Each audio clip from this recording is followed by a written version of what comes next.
Go into the world and tell every man that you meet, there is a man on the cross. A Catholic Take. What you need to know right now. A bold synthesis of inspiration and information. Keeping you up to date on the news and issues from a courageous Catholic perspective. A Catholic Take with Joe McLean starts now. Praise be to Jesus Christ. Welcome back to A Catholic Take, a bold synthesis of information and inspiration. I'm your host, Joe McLean. So good to be on with you. Praise be to God. Hopefully your weekend went very well. We have a lot to catch up on. It's going to be a great lineup of interviews all week long. To include, we're going to have Father Carlos Martin's back on the program this week. We're going to be talking about his Exorcist podcast. We're also going to get his take on that movie about the Pope's Exorcist. That comes later in the week. Today on the program, Michael Hichborn is back. There's a follow-up to the last conversation that he and I had about that priest out of Milwaukee who was basically teaching against the church and her theology on the sacrament and the seal of confession.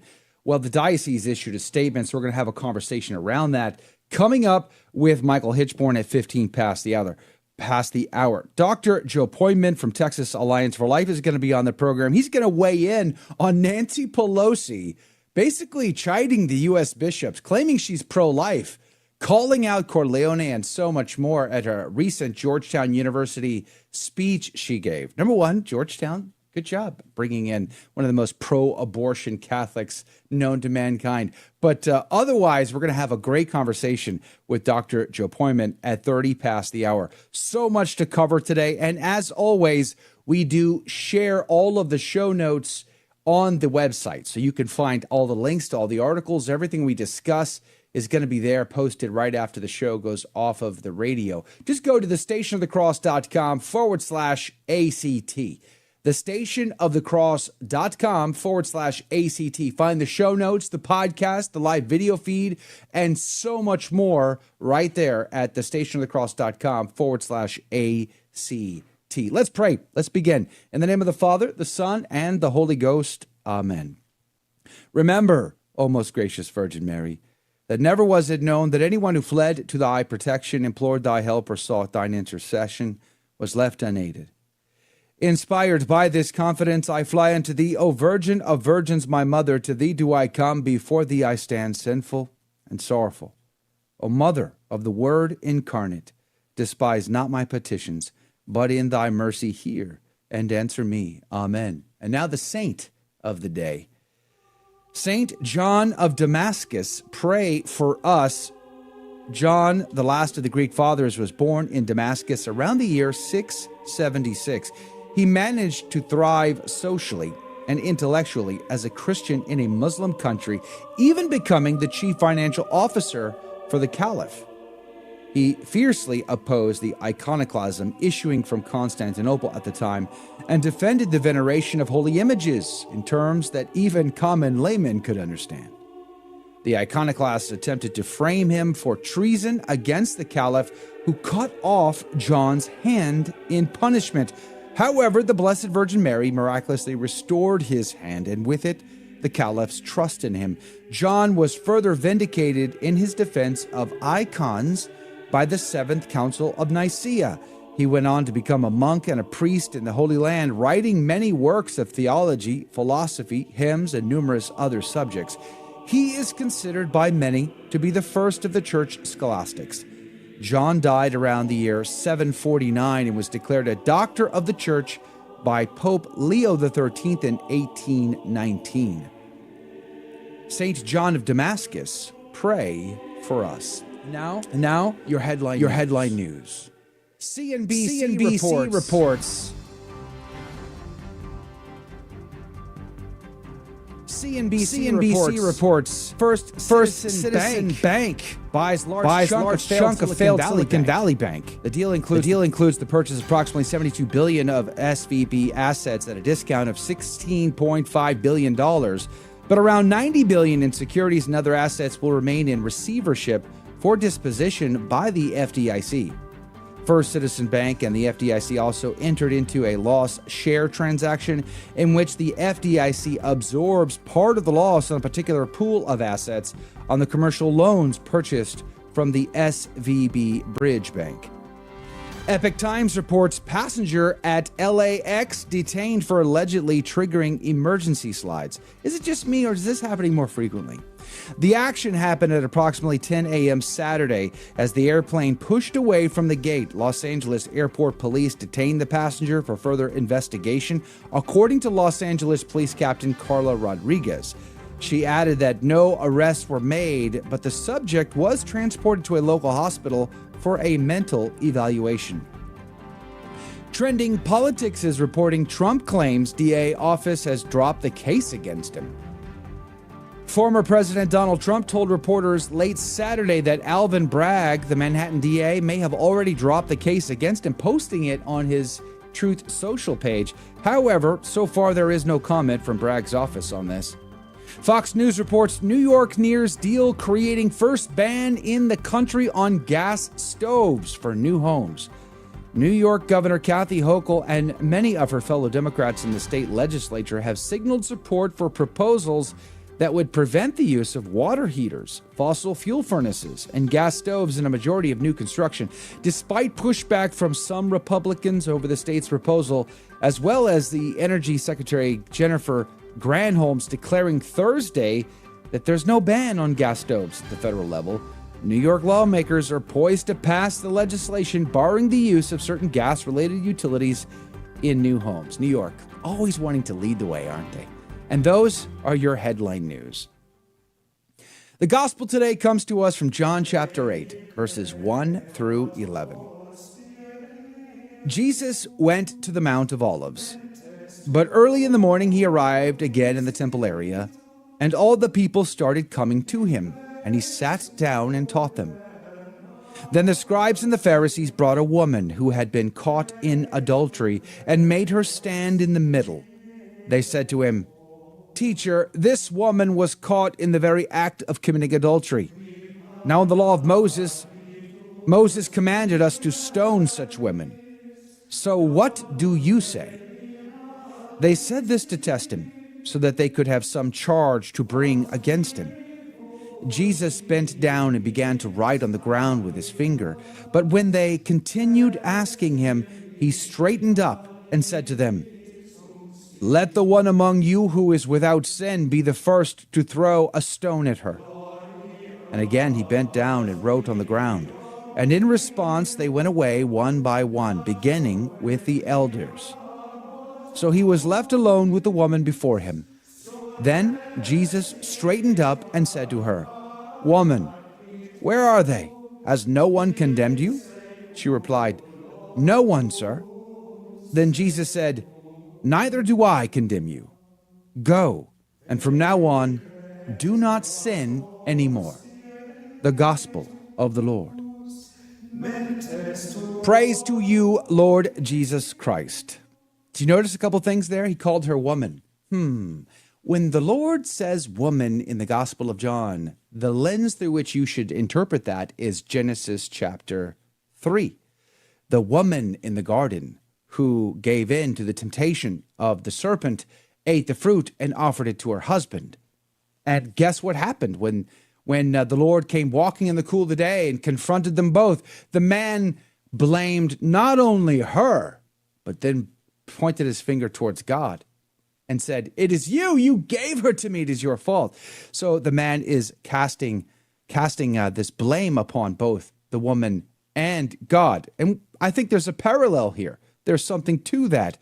And in the end, the Lord not only forgives her, but he doesn't necessarily let her off the hook either. Very interesting. Father McKeevely, in his exposition of the Gospel of St. John, says, tempting him, their object was, according to several commentators, to involve him in a dilemma, so that whatever answer he gave, they would have an opportunity of accusing him, either with the civil authorities or the people. If he decided she should be stoned, then they would charge him with excessive severity and want that the spirit of mercy, so often hitherto commanded and practiced by him. Moreover, he would be acting as judge. and thus amenable to the civil authorities. If he said she should not be stoned, then he would be the enemy of the law of Moses, a charge so often been made before him. He would be thus amenable to the Mosaic or religious authorities. Others say tempting had solely for object to elicit from him an opinion or decision at variance with or in modification of the sentence of the law which the Jews quote for him. This, they hoped, would bring him into dispute as an enemy of the law.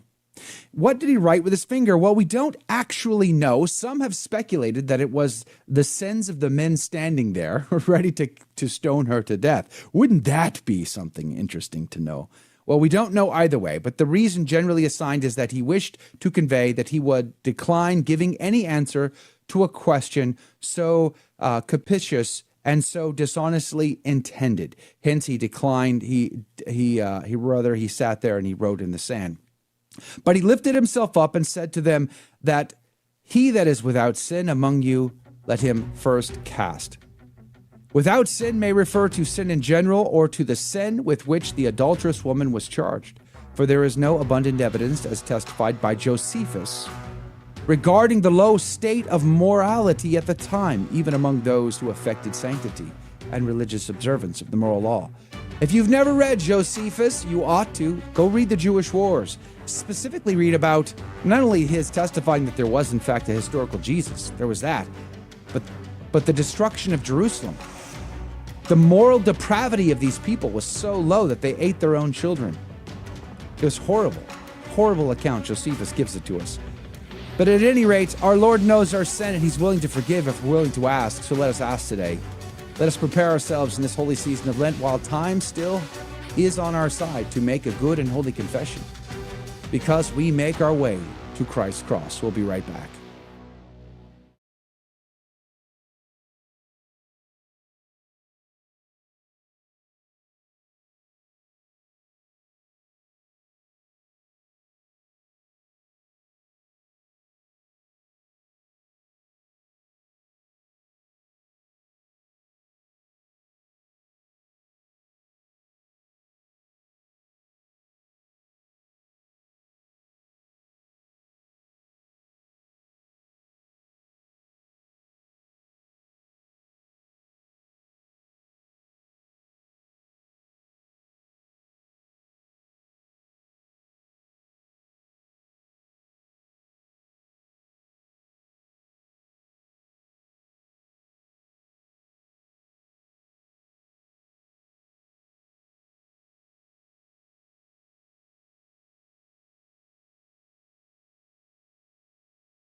Praise be to Jesus Christ. Welcome back to A Catholic Take, a bold synthesis of information and inspiration. I'm your host, Joe McLean. So good to be on with you. Hey, by the way, we are in the midst of our spring fund appeal. You are our wind in the sails. You make it possible for us to share the good, the true, and the beautiful, to share charity, but clarity, right? To share the truth. We are sword bearers. You fund us, and that makes it possible for us to get out of bed early and bring content like this to you. If you could make a generous gift, we would be so grateful. Go to thestationofthecross.com, click that donate button in the top right-hand corner. Thestationofthecross.com. Your gift right now is an amazing gift to all of us here at the Station of the Cross.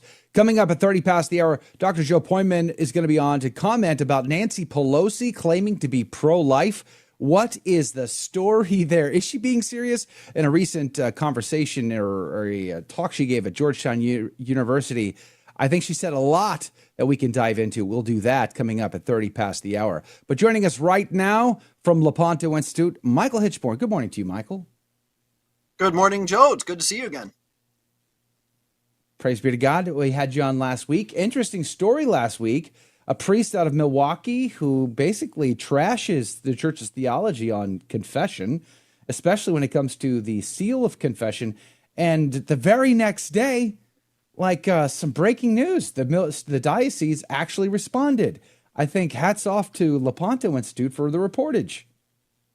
Thank you very much. Yeah, Archbishop Listecki's statement was not only incredibly strong, but he followed up his statement defending the sacrament of confession, defending the seal of confession, and then he actually told Father James Connell that he is no longer allowed to speak on this matter at all, and he stripped him of the faculty to hear confessions at all and to even give absolution. So hats off to Archbishop Listecki for taking a very strong, very bold action on this very serious matter. Now, okay, could you give us a sense of, remind us again of the timing of all of this? This is a priest who's retired. He's had a history. You were talking about that last week in our segment, and I think our producer Jake will make sure to add a link to that interview that we did with you last week in the show notes, which we'll post at thestationofthecross.com/ACT. But what is the timing here between when this priest started espousing the absolving or doing away with the seal of confessional and this particular statement that came out March 22nd? How much time elapsed? We're talking about at least 5 years. The earliest account that I could find of Father James Connell attacking the seal of confession comes from an article that he wrote for the National Catholic Reporter back in 2018. And in that article, the question was, is it time for the church to change its teaching on the seal of confession?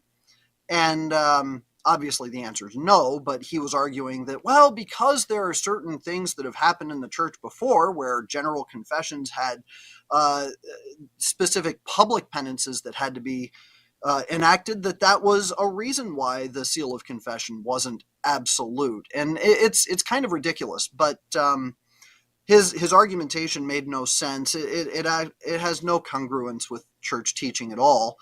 And what wound up happening is Archbishop Listecki obliquely referenced that in his statement and said, no, this is absolutely absurd. The church has never taught this. The church has never promoted this idea that the seal of confession can be violated for any reason. Well, I am happy to hear that the Archbishop of Milwaukee has made the statement, and he's banned Father Connell from hearing confessions. Praise be to God, because who would want their private confession to be made public to anybody? That would be horrible. But 5 years, Michael? 5 years is a long time. That's a lot of confessions to be heard in 5 years. Why do you think it took 5 years? Well, in some respects, I think that Father Connell was kind of operating under the radar. Yes, he wrote for the National Catholic Reporter, which is a publication, but it seems that it would not be a publication that would be frequented by Archbishop Listecki. So in some respects, I think that what we're seeing is that Father Connell's statements and his public actions, for instance, the 10 lawsuits that he enacted against 10 states to try and overturn the constitutional protections for the seal of confession, nobody was reporting on that. There were no reports on those 10 lawsuits anywhere. I found it on a law journal.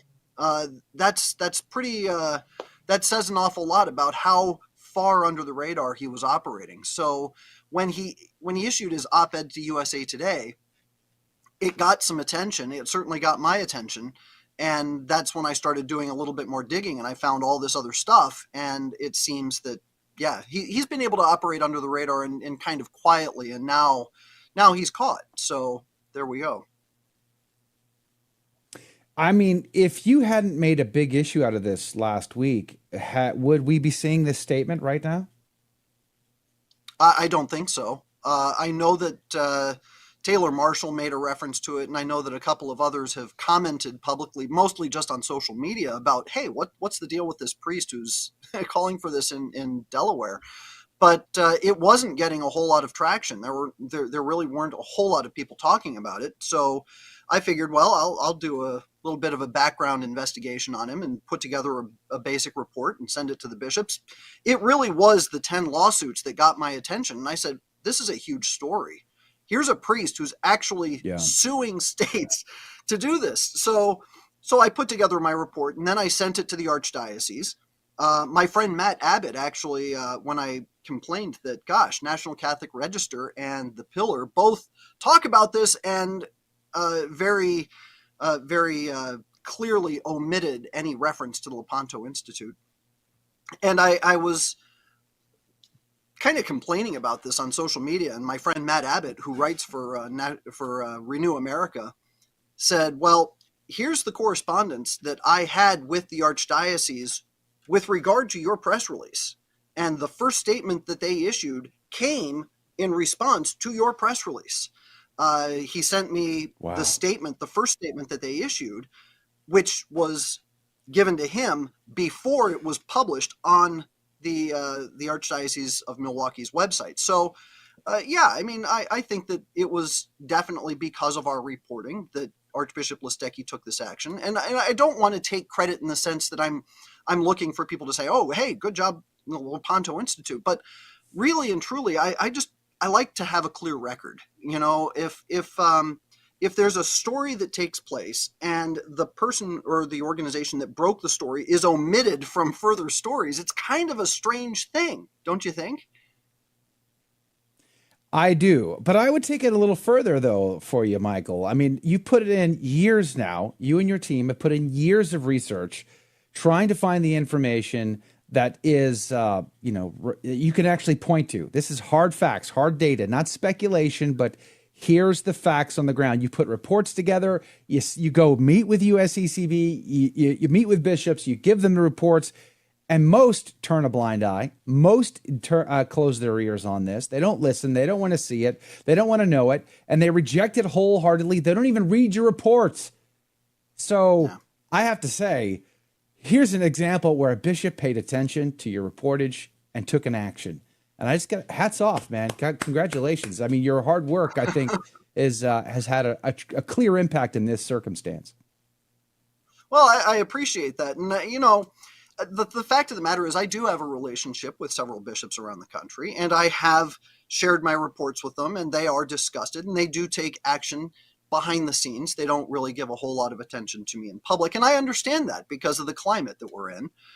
They have to be very careful, and they have to defend themselves as much as they defend their own flocks. That's fine. I completely understand that. When I look at other art publications and certain other institutional media, I should say, it just kind of strikes me as funny when, say, the National Catholic Register decides that they're going to, basically report on this, use all of the same information that I revealed in my initial report, but never mention the fact that this was all reported several days prior to what they wrote. It's, I don't want to use the word plagiarism, but it certainly feels like there's, I don't know how else to say it. It's just, it's frustrating. It has the odor of plagiarism. It does.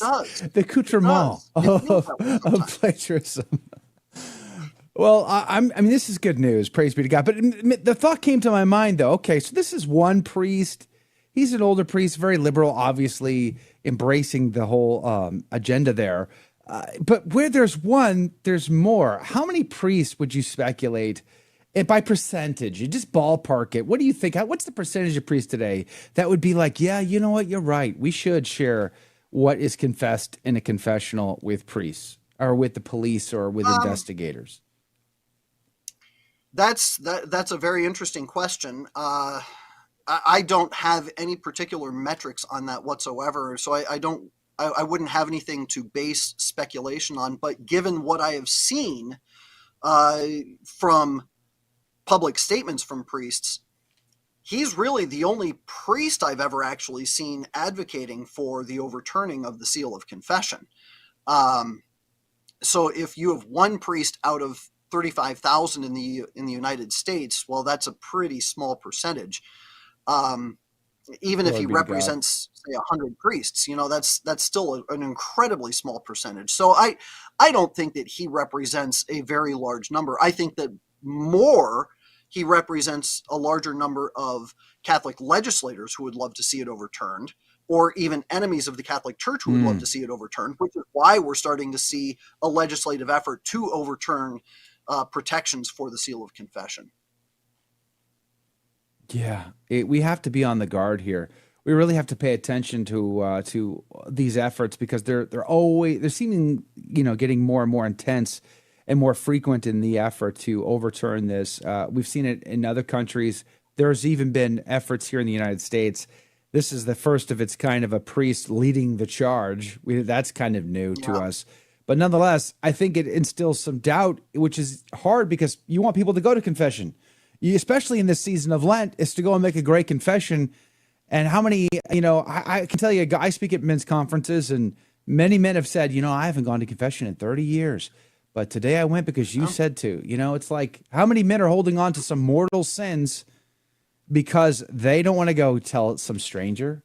It seems insane to me. What say you? Last words here, Michael Hichborn. Well, if you think about what would happen if they overturned the law, if they made it legal for priests to reveal what was said in confession just for the cases of abuse, well, then what does that mean for murderers? What does that mean for thieves? What does that mean for embezzlers or other kinds of sins? At what point is the government going to say, you know what, you have to report this crime and that crime and all these other crimes? It would put an end to people going to confession. That's the only net result that would happen. Yes. Well, Michael, we're grateful to have you back on the program today following up on this story. It's good news indeed. Congratulations on a report that had a big impact. Go to lepantoin.org to find all of his reports. Highly recommend you share them with your priest, your local bishop, and others. This is good information. You should share it widely. lepantoin.org. We'll put a link to it in our show notes as well. Michael Hichborn, God love you. God bless you. Have a great day, sir. We're going to be right back. More breaking news and stories coming up after the break. Plus, we're going to talk about Nancy Pelosi being pro-life. Really? It's all coming up next.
Praise be to Jesus Christ. Welcome back to A Catholic Take, a bold synthesis of information and inspiration. I'm your host, Joe McClain, and here are your headline news. Life News reports university caught storing bags of aborted babies and aborted baby body parts. Pro-life advocates made a disturbing discovery earlier this month in a lab at the University of Washington's Department of Pediatrics. A freezer full of rows and rows of aborted babies' body parts. Pro-life advocates with Progressive Anti-Abortion Uprising, Survivors of the Abortion Holocaust, Pro-Life San Francisco, and Rehumanize International said they gained access to the freezer March the 9th after confronting university leaders about its unethical practices. As the largest and most active fetal organ bank in the nation, some of the body parts may have come from healthy, late-term aborted babies who were visible and viable and capable of feeling pain. Others even may have been born alive. Also notable, the University of Washington recently stopped accepting medical resident students who refuse to do abortion. It's horrific. Washington Examiner reports daunting recovery underway in tornado-devastated Mississippi. At least 25 people were killed and dozens of others were injured in Mississippi as the massive storm ripped through several towns late Friday. A man was also killed in Alabama after his trailer home flipped over several times. Search and recovery crews resumed the daunting task of digging through flattened and battered homes, commercial buildings, and municipal offices after hundreds of people were displaced. President Joe Biden issued an emergency declaration for Mississippi early Sunday, making federal funding available to the hardest hit areas. Also, a tornado touched down early Sunday in True County, Georgia, near the Alabama border, according to the Georgia Mutual Aid Group. Affected areas included the county seat of LaGrange, about 67 miles southwest of Atlanta. 5 people suffered minor injuries in Georgia, where up to 100 buildings were damaged, with at least 30 uninhabitable. I think Interstate 85 was also blocked by debris as well. Let's pray for all involved there. Morning Call reports Philadelphia residents advised to drink bottled water after chemical spill into the Delaware River. Bucks County health officials said Sunday that a leak late Friday evening from a chemical facility in Bristol Township spilled between 8,100 and 12,000 gallons of water-based latex finishing solution into the river. Officials said it is non-toxic to humans and no known adverse health effects have been reported so far in the county. The city water department said in an update Sunday evening that the water will, quote, remain safe to drink and use, close quote, at least through Monday based on the time it takes the water to move through the treatment and water mains before reaching its customers. And those are your headline news. Praise be to God. Joining us right now via video chat is Dr. Joe Pojman, Executive Director, Texas Alliance for Life. Good morning to you, Dr. Joe. Good morning. So glad to be here. Yeah, praise be to God. Thank you for your time. Last week, Nancy Pelosi, the infamous Nancy Pelosi, went to Georgetown University, who gave her an opportunity to speak. And she began to espouse how the bishops were all wrong. Corleone, especially an evil, evil guy, apparently. Not only are they wrong about things like transgender, the way we look at people who suffer through transgenderism, married priests or female priests, those were on her agenda items. But she made this very interesting claim. She claims that she is, in fact, pro-life. I mean, after all, she had 6 kids in 5 years. Dr. Joe, how should we respond to this?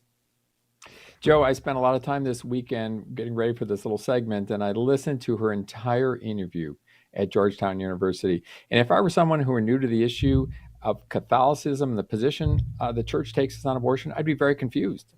In fact, I would be scandalized because she openly criticized the bishops who are the teaching authority for the church, said they were absolutely wrong, and that they abortion should be legal. She supports Roe versus Wade, and she calls herself pro-life. Her basic reason for that was that she gave birth, to 5 children within 6 years, so that makes her very pro-life. My question for her is, should those 5 children, be protected from abortion and before they were born? Because that would make her pro-life if she would profess that. because apparently she thinks that any one of those children could be aborted. That's what her position is, and that is not consistent with any understanding of Catholic teaching. You know, it's very odd, and I'm sure you deal with this quite a bit, being working full time in the pro life cause in the state of Texas. But it's like there's some sort of mental gymnastics that has to happen here. Going back to the story I reported in the news at the University of Washington, in this freezer full of aborted baby parts. You know, some of these babies were born alive. They were kicking and fighting for life when their lives were taken from them so that their parts could be sold on the market or offered to people who need organs, apparently.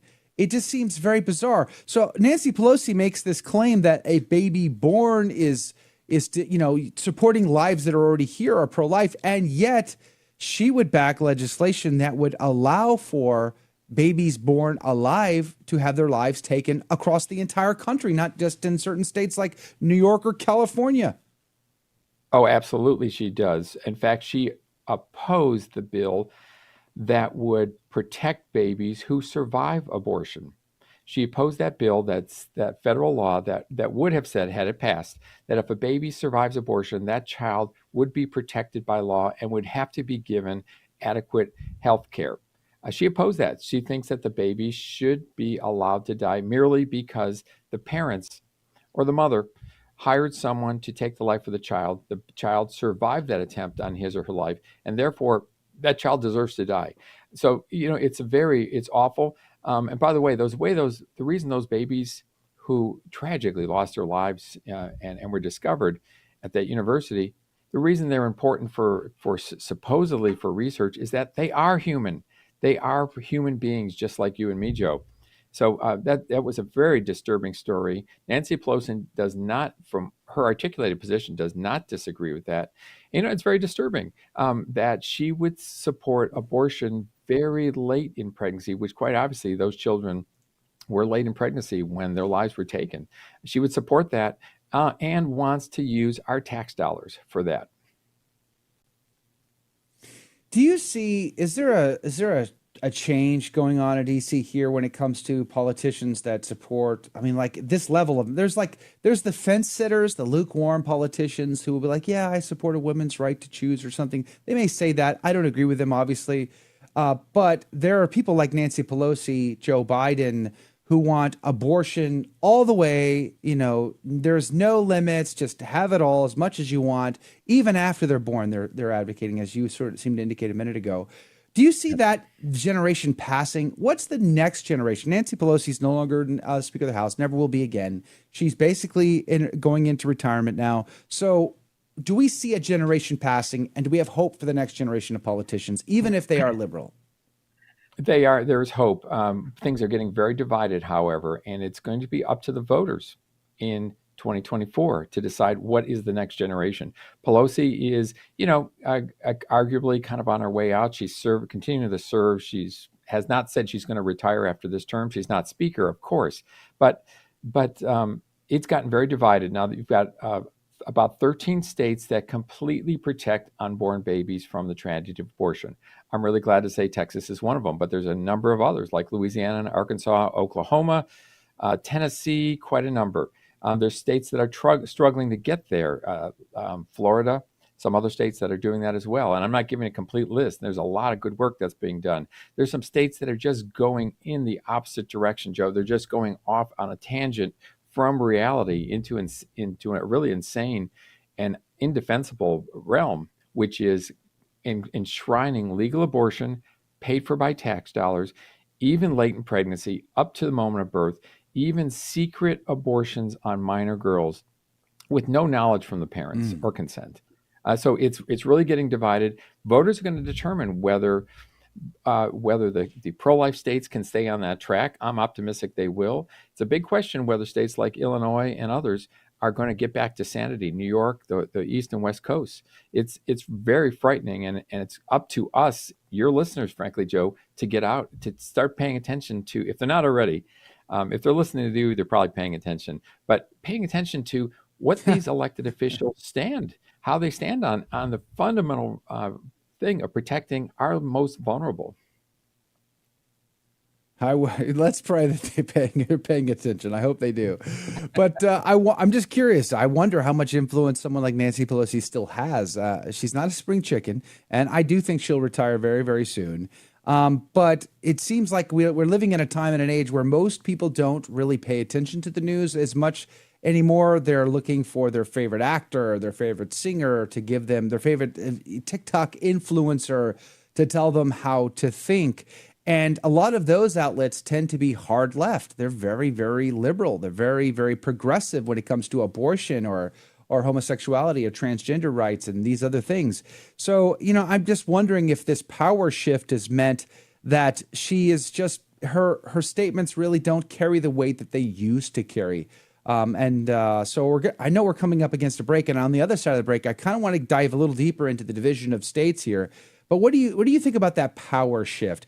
Do we have to shift with it? Do we have to ignore sort of the Nancy Pelosi's of the world, and we have to shift our attention to really combating these influencers in a digital way? Have we made that shift in the pro-life movement? What say you, Doctor? Very briefly, we cannot ignore Nancy Pelosi, and because she's still on the scene. Quite obviously, a major Catholic university has given her a major forum, and that's bad. I do want to go back to something when we come back, Joe. Yes, she said something which is beautiful but troubling in this context. She quoted Matthew 25. We all know that. Whatever you did for the least of my brothers, you did for me. And she's talking about newborn babies and poor people and so forth, but she fails to completely fails to recognize the unborn child as the least of us. And when you do that, it's just carnage. You get that University of Washington story. You get Kermit Gosnell and the Horans. That's the terrible mistake that she makes. And there's so many in her that can follow her who are making that terrible mistake. Yeah, I think there's a civil war in the church right now. There's a clear division between progressives and so-called conservatives. I would label it differently, but just for the sake and simplicity of it all. And we see the Georgetown University, they're giving her an opportunity, as you mentioned. How about the Archbishop in Washington, D.C., who's allowing her to come to communion when Corleone forbids her from going to communion because of her ongoing, ardent, stalwart, pro-abortion stance there, and she refuses to see the church's teaching on that. And we live in a day and an age where Christians seem to make up their theology as they go. I just want to thank my pastor at my church. I attend a Catholic church here in Austin, Texas, for being pro-life. I think that's a big thing we need to do. That Archbishop must be thanked, the Archbishop of San Francisco, who has decided to tell his priests they may not distribute communion to her. I don't think it's so much as a punishment as telling her she does not speak for the church, and she must change her public presentation, because it's confusing and sending a lot of people to the sin of taking the life of unborn children. And the injustice. Nancy Pelosi, during that interview, spent a lot of time talking about injustice. What about the injustice of taking the life of an unborn child? What about the injustice of not providing alternatives to a pregnant woman so she doesn't have to choose abortion out of desperation? What about the injustice of helping that father of the child to take his responsibility so that the woman is not forced to have an abortion? There's some very important justice issues, and Nancy Pelosi has not addressed those. Oof. So on point there. Dr. Joe Pojman is our guest. Don't go anywhere. We're going to take a quick break here. We're going to be right back, though, because, the issue expands beyond that. It's not just a division of the church. It's a division in our country. And I think we're seeing it in more and more stark terms these days. States are lining up on two sides, one side or the other, for abortion or against abortion. I think the marriage issue also plays into that. But on the other side of the break, I'm going to get Dr. Joe Pojman from Texas Alliance for Life, TexasAllianceForLife.org, to weigh in on that as well. All of the links and everything we discussed will be linked up in our show notes at thestationofthecross.com/ACT. That's thestationofthecross.com/ACT. We'll be right back. Don't go anywhere. Share us with a friend.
Praise be to Jesus Christ. Welcome back to A Catholic Take, a bold synthesis of information and inspiration. I'm your host, Joe McClain. So good to be on with you. Praise be to God.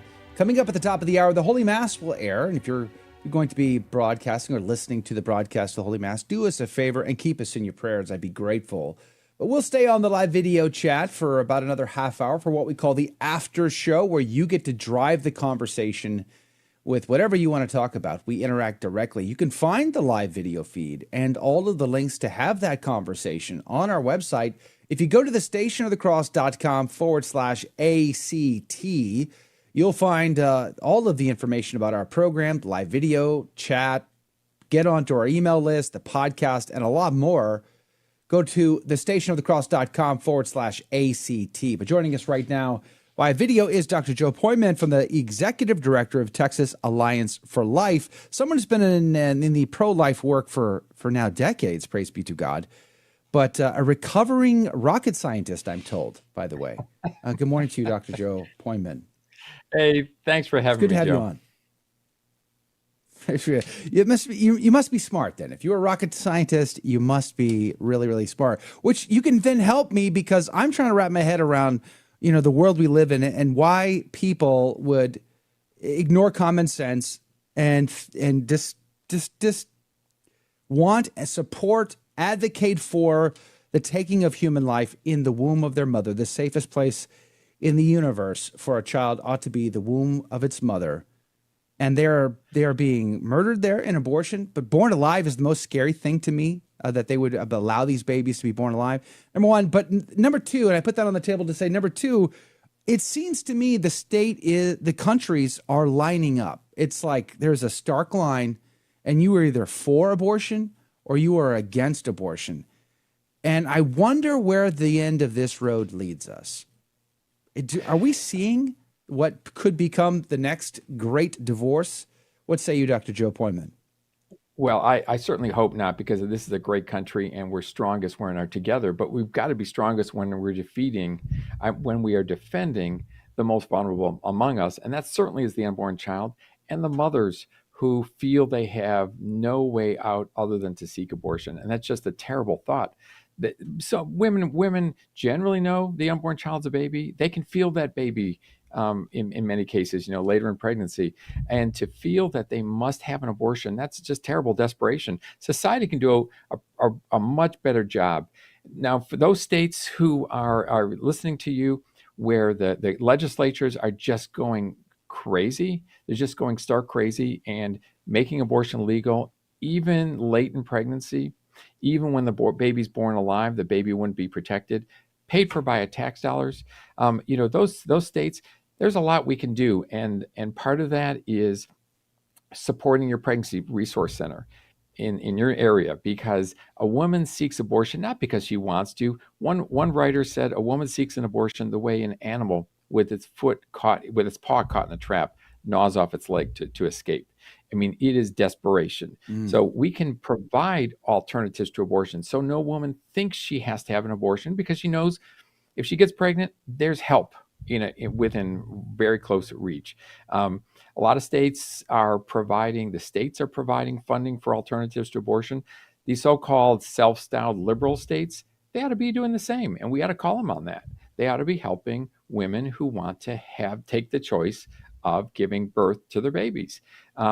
In Texas and so many other states, the state's Medicaid program, which is health insurance for poor people, pays for half of all the births in the state of Texas. Now, I've looked that up, and a number of states are doing that too. But can we do more? Can we do a lot more to help women so that they don't feel compelled to have that abortion? So legislatively, we're going to have to claw back what we lost. And, the Supreme Court overturned Roe. So now it's state by state. Some states have gone sane, like a lot of states. 13 completely protect unborn babies from abortion. Some, Florida, Ohio, are trying to, a number of other states are trying to achieve that also. But some states have just gone crazy. But look, if you live in a state where you're on one of the coasts, you're in Illinois, you can do what you can, and that's providing alternatives to abortion, getting involved in your local pro-life group, to provide education in your churches. Just sitting around saying it's terrible, it's terrible, it's terrible is not enough. We have a responsibility to do more. And in every state, after Roe versus Wade fell some 50 years ago, every state was in bad shape. Many states have gotten better. Now that the Supreme Court has given us the gift, I think the Holy Spirit has given us a gift of that Dobbs decisions with overturned Roe versus Wade. Now we have a responsibility, Joe. We have a responsibility to get involved and protect those babies. Some states have done better than others, but we can all be doing a better job, and that's my view. Well, I really hope our country doesn't break up, but nonetheless, I see the pressure mounting. Like on Texas, for instance, they use Texas, a very pro-life state. I mean, the pressure upon these clinics, just at the state level, before Dobbs got overturned, was incredible.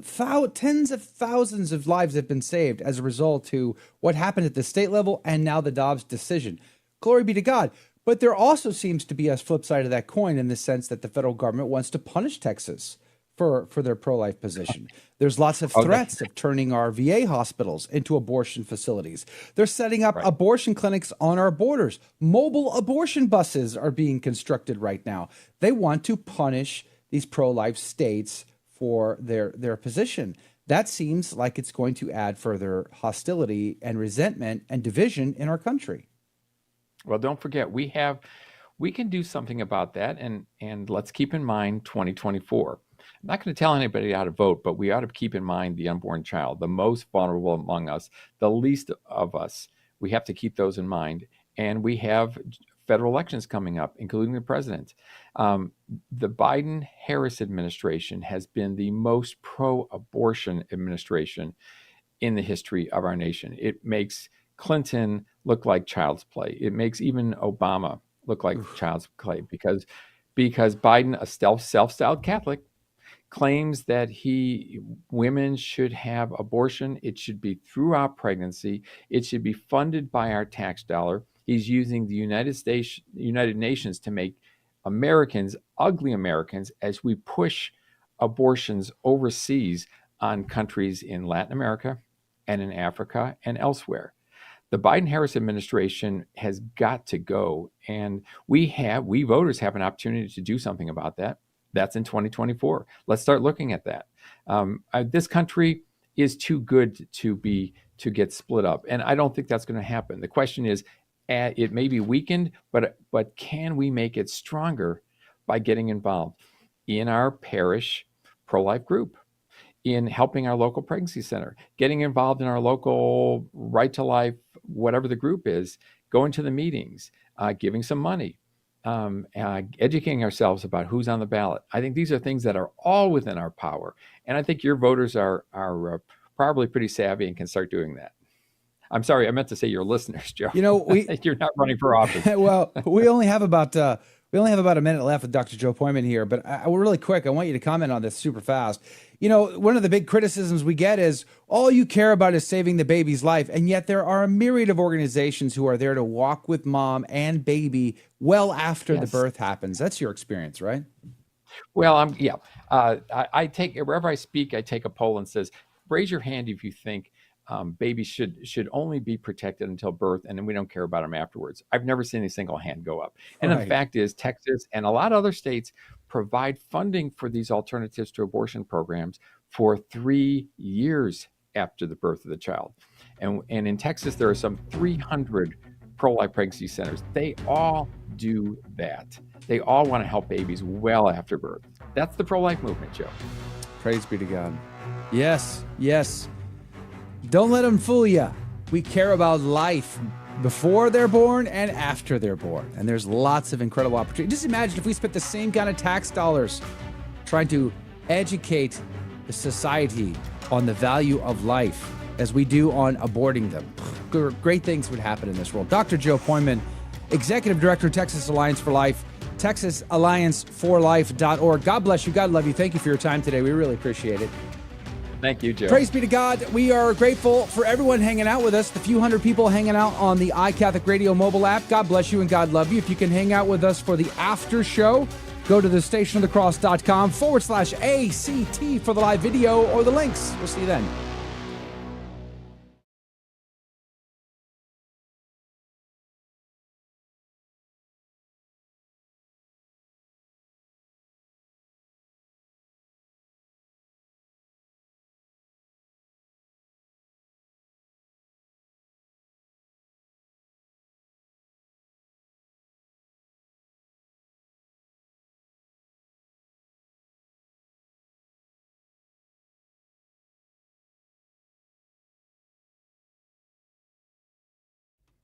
All right, Joe, we are clear and on with the after show. Glory be to God, everybody. Welcome and good morning. Interesting weekend over the weekend. Let me know what you did this weekend, but I got my, it was a little busy. So my goddaughter was born over the weekend. Praise be to God. Looking forward to standing in at the baptism, having her baptized. Probably going to happen this week. Praise be to Jesus, because that's how they do it, man. Like, ain't messing around. Baby's born. Let's get after this. And so that was awesome. Baby Bridget was born. And then I was asked to stand in as a proxy for another baptism over the weekend for a friend of mine. And that was super awesome. Jose Miguel was baptized, made a Christian. And if you've never seen a baptism in the extraordinary form, in the old Latin rite, it is beautiful. It is so theologically rich and so theologically beautiful. The baby is not allowed to come into the sanctuary until it is being made a Christian. And it is the priest who brings the child in. I mean, it's the godparents who are holding the child, but the priest... you have to hold the priest's stole because it's under the authority of the person standing in persona Christi that brings this child in. It's a beautiful, beautiful ceremony. So I was very glad to be a part of yet another baptism in the extraordinary form. So I'll get to do that again this week. So that was awesome. So lots of news stories, of course, with the tornadoes. There's a lot of things going on in Syria as well. We're going to need to talk about that this week. I think I'm going to get my friend Mike Koniger, the brick wall, to bring us up to speed this week on the situation that's devolving in Syria. So that's going to be on the agenda. Also on the program this week, Paul Holub is going to be here tomorrow for a real estate market update. Real estate's not doing great.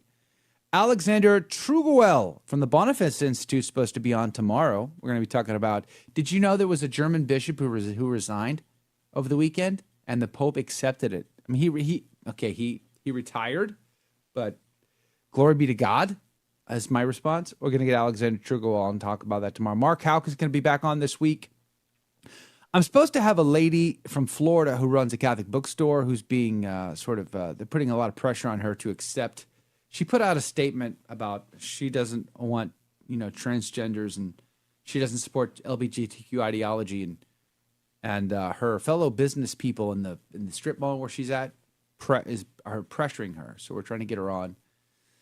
Dina from A Catholic Wife YouTube channel is going to be on this week. That's interesting. Father Carlos Martins is going to be on. I want to know what he thinks about the Pope's Exorcist film. How many of you have you seen it? Russell Crowe? Are you not entertained? Are you not entertained? Like, the Gladiator, that guy plays Father Gabriel Amorth in what looks to me, according to the trailer, like a mix between a Catholic exorcist and the Marvel universe. It's redonkulous. I want to know what Father Carlos Martin says. He's an exorcist. We'll see what he says. Daniel from the Jewish Catholic YouTube channel is also going to be on the program. I got a response. You guys remember my Chosen rant? My rant on the Chosen last week? The Chosen responded to my rant. I should frame it and put it on the wall. It's so funny. It's so funny. So they responded by saying, no one has rejected religion. Come on. Oh, really? Then why does your statement basically reject religion on Facebook? It's weird. But so I'm going to get Daniel, who is a Jewish and convert to the church. I'm going to get him on the program to talk about that. So ought to be good. Ought to be good. Good morning to you, Kilroy Jones. Good morning to you, Colin. Good morning to you, Andrea Lamorte. I like Father Carlos Martins too. Great guy. Praise be to God. Always a good interview. Yeah, they definitely reject religion. There's no question.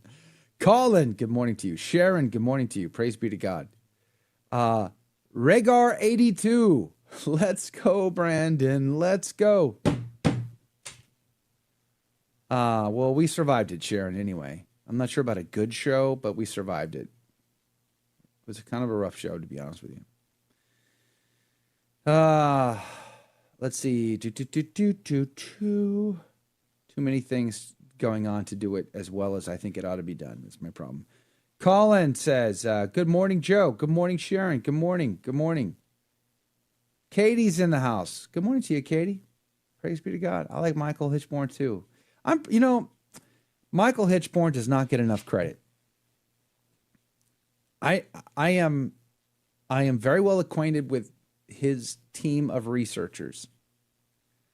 I've known his researcher for a very long time. In fact, I'm the godparent of one of their kids.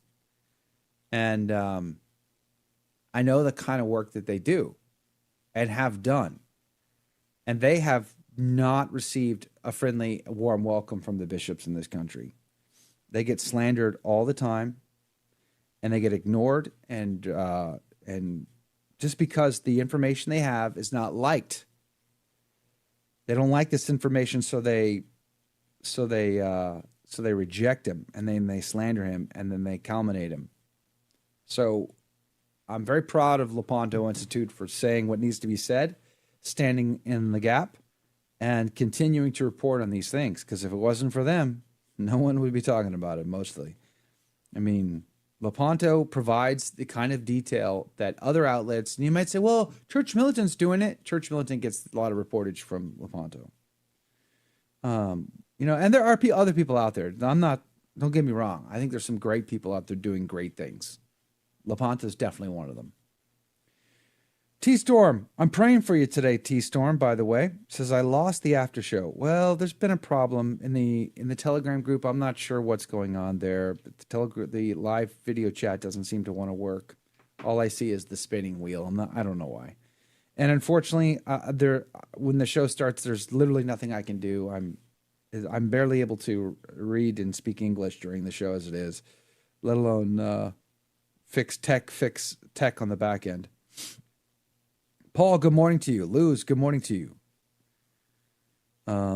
Sharon is over there. I see Sharon. Good morning to you guys. How was your weekend? Let me know. What were you doing? By the way, please pray for James, producer James's uncle. Please pray for T-Storm. I would be grateful to you. If you could do that, that'd be amazing. Mike K, good morning to you. Praise be to God. Anna, good morning to you. How's everybody doing today? Well, how is the week looking? Let me know. Can you believe the audacity of Nancy Pelosi? Just like the audacity of claiming to be pro-life. Like, it's one thing for you to embrace the pro-death culture because you're a political ideologue who cares more about your political power and capability than you do about truth itself. Let the chips fall where they may. But then to make the statement because you've had 6 kids in 5 years that all of a sudden you are pro-life, and you're gonna and in her articles, she is basically lamenting the fact that she couldn't become a priest. She expected that the church was going to allow women priests.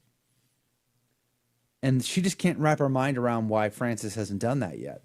Like, she just, thank God for the nuns on the bus, she said. Like, if it wasn't for the nuns on the bus. Like, that's just so bizarre. That's a total rejection of the church itself. My mind is shook. Seriously. Kilroy Joyce. Yep. He was excited. It was awesome. Andre Lamort says, Nancy Pelosi is going to have her exit interview, and unless she repents, she is going to a very hot place. Yes. So true.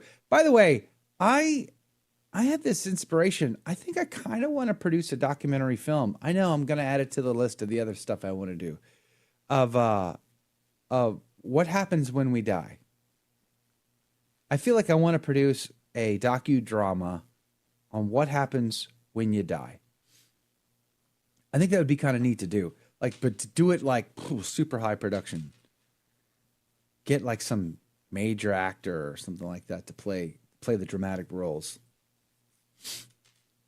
See, this is why we need George. If you guys win the lottery, one of you needs to play the lottery. Okay, all of you need to play the lottery. One of you may win, and then you need to like supply the need of all these film projects that I want to go work on. Laura, welcome back. Yeah, somehow Laura and Tim, good morning to you. Thanks for hanging out in the group today. Somehow a bunch of people got dumped last week out of the group. I don't know how that happened. It could be my fault. I'm not actually sure, but I do take responsibility either way. So God love you. Thanks for joining us again today. Really appreciate having you on board.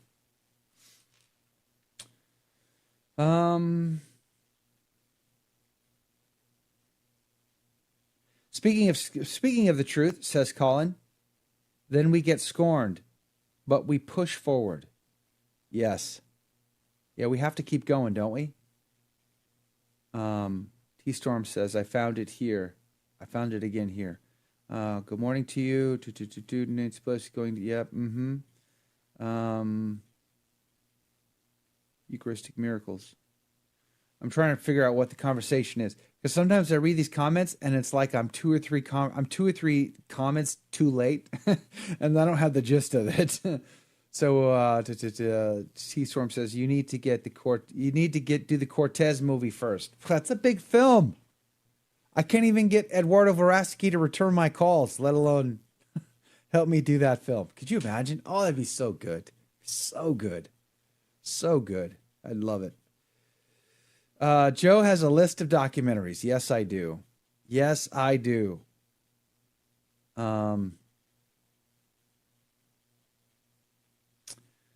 Anybody over here? No, Rumble, man. Rumble, you're quiet. You are all quiet on the Western Front. By the way, who saw that film? I don't have Netflix anymore, so I can't watch Netflix, but was it any good? I'm like, that's my kind of jam. I would like to watch All Quiet on the Western Front. That was a book. Did you guys have to read that book in school? Jake, did you have to read All Quiet on the Western Front in school? We didn't have to read it, no. I don't think that was ever on any of our lists. I'm not sure why. What did you have to read? What was required reading in high school for you? We read a Shakespeare play each year. We read some good stuff, and we read some not so great stuff. Yeah. Had a really good teacher for freshman year and junior year. Was it Intro to Lit or whatever, and then was it AP British Literature, something like that.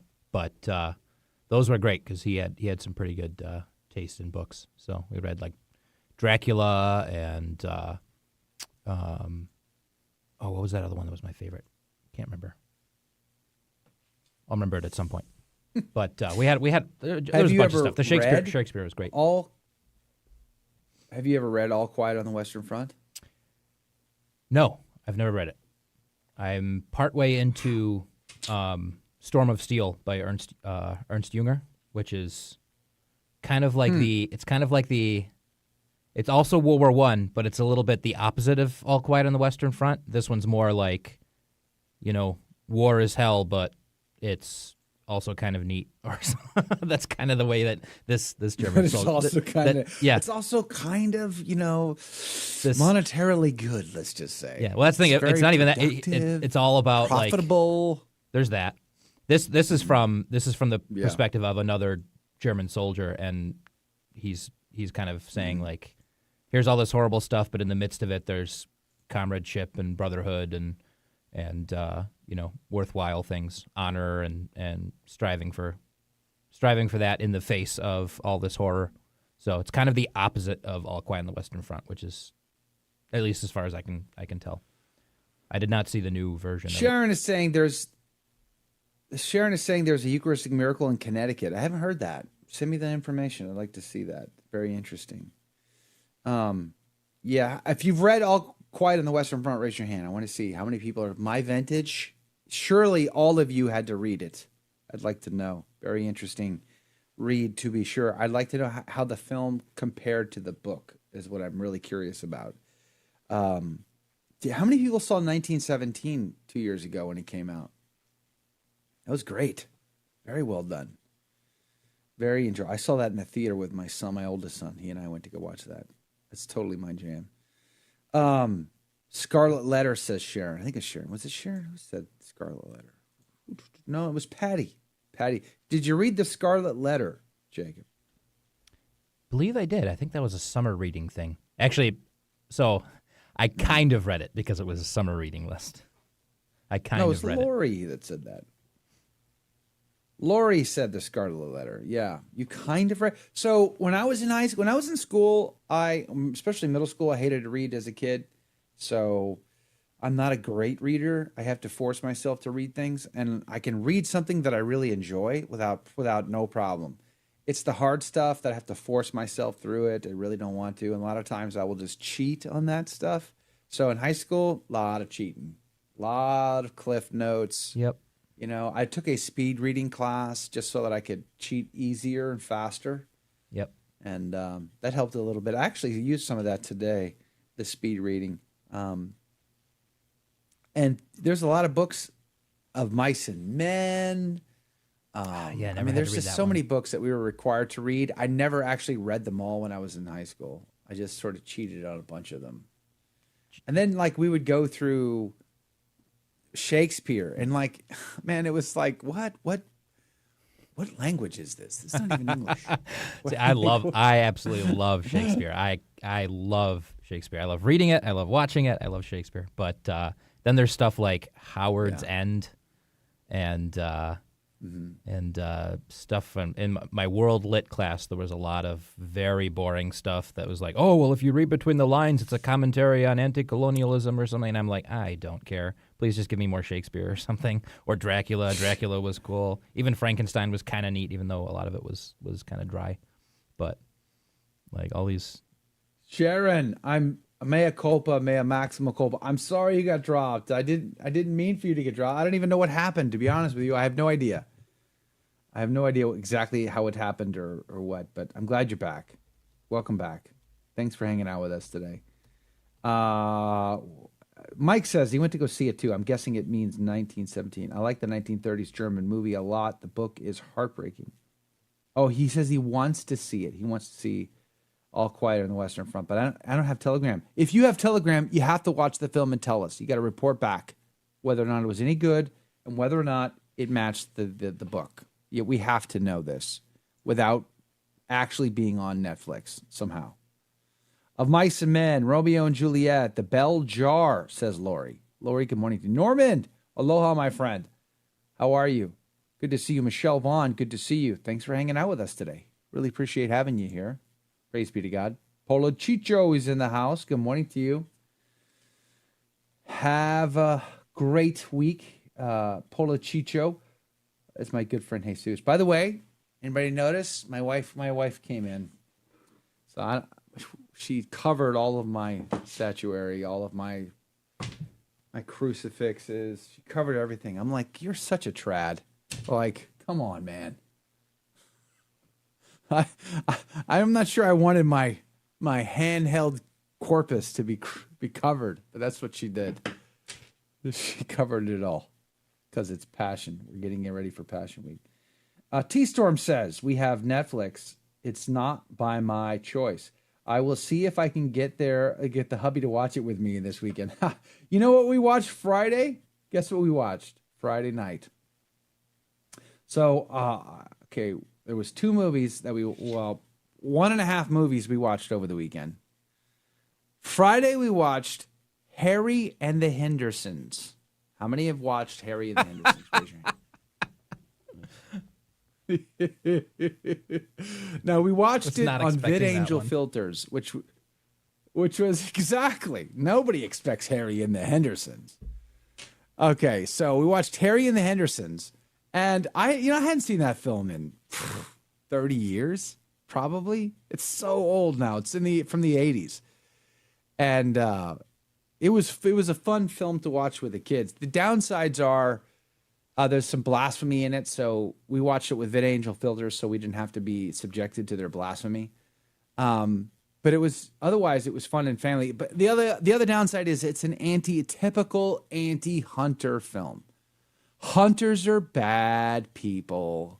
Killing animals is bad, unless of course you're a bear or a mountain lion or a lion or hippo or I don't know, some animal that will kill another animal, either to eat or for defense or whatever.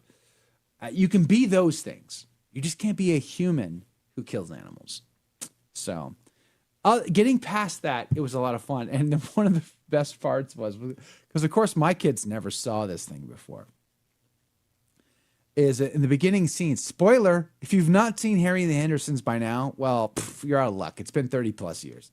So spoiler alert, in the beginning, it's about Bigfoot. This family's on vacation in the Pacific Northwest, and they happen to hit Bigfoot with their station wagon.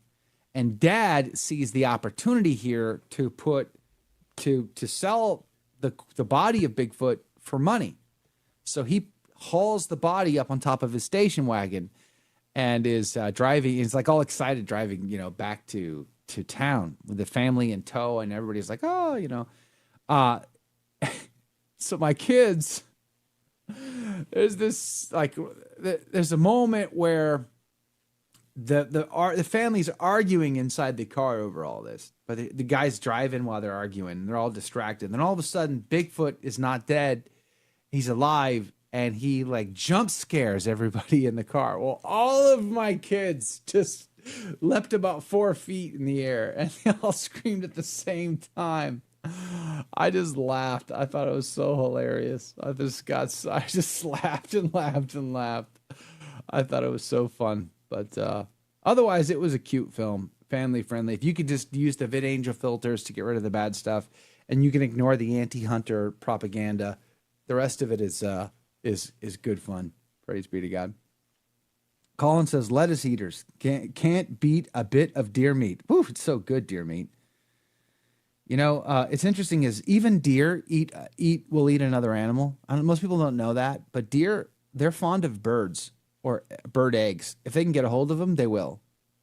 They will mostly they're herbivores. They'll mostly just eat, vegetation, leaves, leafy greens kind of things, whatever they can find. Acorns are on their diet. Corn, they love corn. People feed them corn all the time. But they'll also eat a bird if they can get a hold of one. So, interesting, isn't it? Lettuce eaters. The other film. Oh, by the way, Eric, good morning to you. Says he watched the first 20 minutes of All Quiet on the Western Front and had to turn it off. It was awful. Oh, man, you're breaking my heart, Eric. Really? What was awful about it? Was it the language? Was it immoral? Or is it just too violent? What was the thing? Glad I don't have Netflix. Glad I can just depend on you find people to tell me about it. Kilroy Jones says, my neighbor said she almost hit 2 Bigfoot. Really? Almost hit 2 of them. That'd be amazing. She sure did, and she meant business. Just really poorly done. Oh, that's that. So in other words, it's not made well. It could have been made better. That's too bad. That's a tragedy.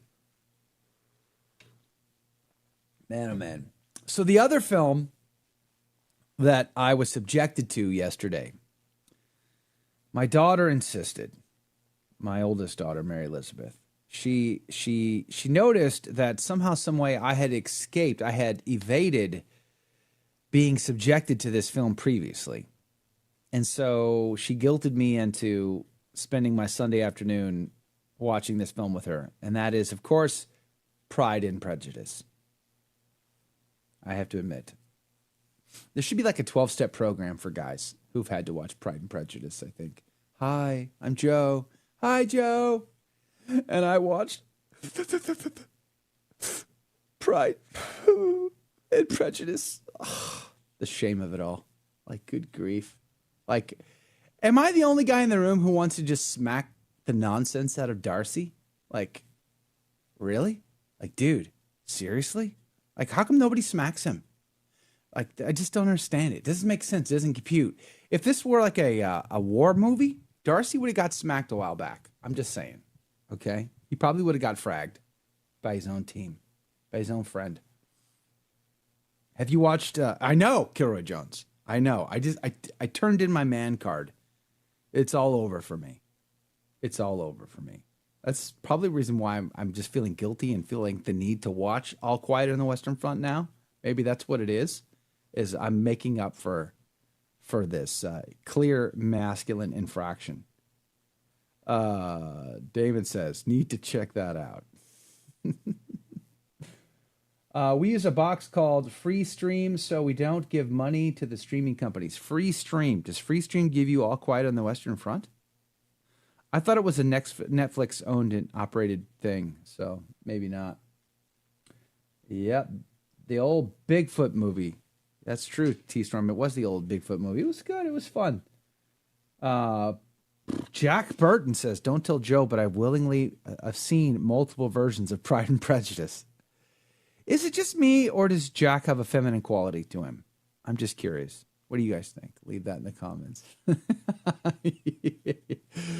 The movie is like 6 hours long. I mean, Lord of the Rings isn't that long, for crying out loud.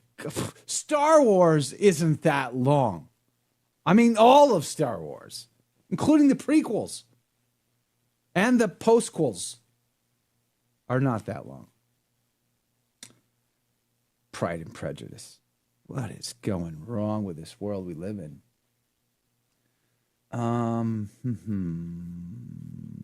Do you guys think it's possible there could be a Bigfoot? I don't. I'm personally not on board with the reality of a Bigfoot. You know, the problem with things like animals that are massive, okay, massive mammals. You've got the moose. Some say bison are the largest mammals in North America. Maybe they are by poundage, possibly. Although moose are massive. I mean, a giant bull moose, my head won't reach the top of its back. It's just a massive thing. Its paddle racks are wider than I am tall. Now, that definitely is a herbivore, a moose. A moose eats plants, but it eats a lot of plants. In order for an animal of that size to be that size, it has to eat a lot and all day long. It has to constantly be feeding itself.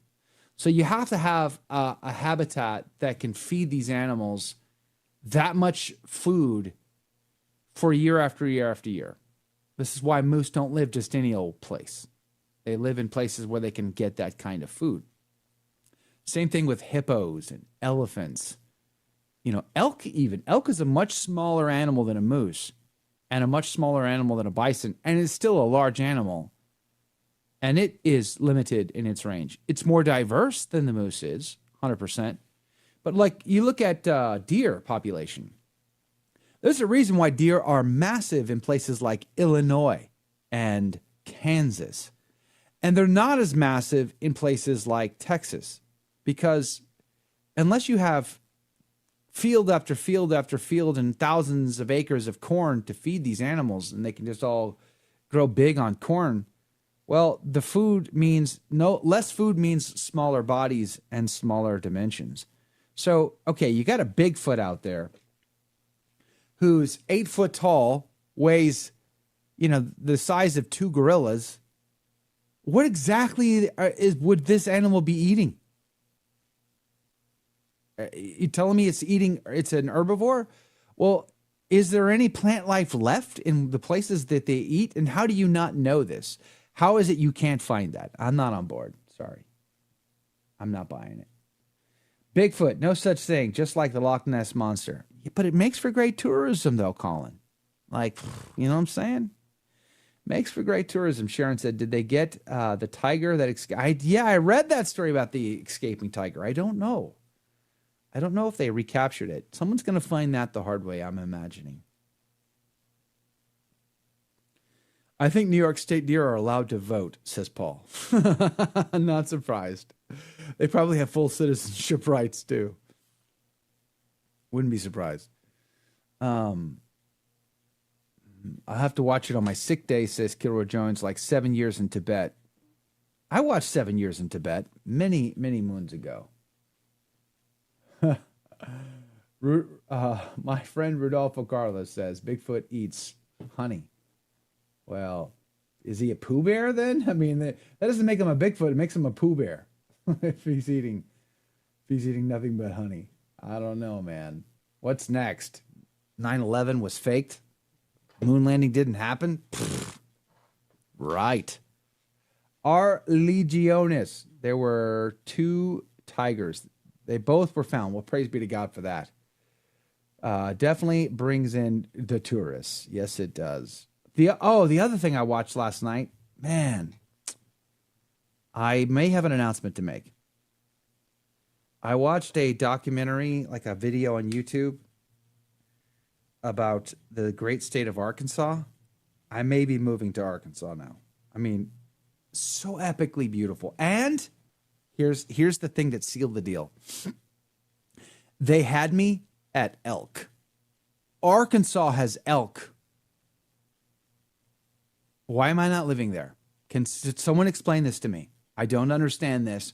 They have mountains, valleys, streams. They've got elk, and it's only 8 hours from my house. Why am I not there? Like every weekend. Unbelievable. I'm looking, I have, when all you have is good looks, it's hard to get hunting property, but I'm going to try. I'm definitely going to give it my whirl. We've got to find a way to obtain land in the great Ozarks of Arkansas. It's such a beautiful place, and the property taxes are super low. It's my kind of deal. Oh, research it. They exist. Come on. Are you on board, Kilroy Jones, for a Bigfoot?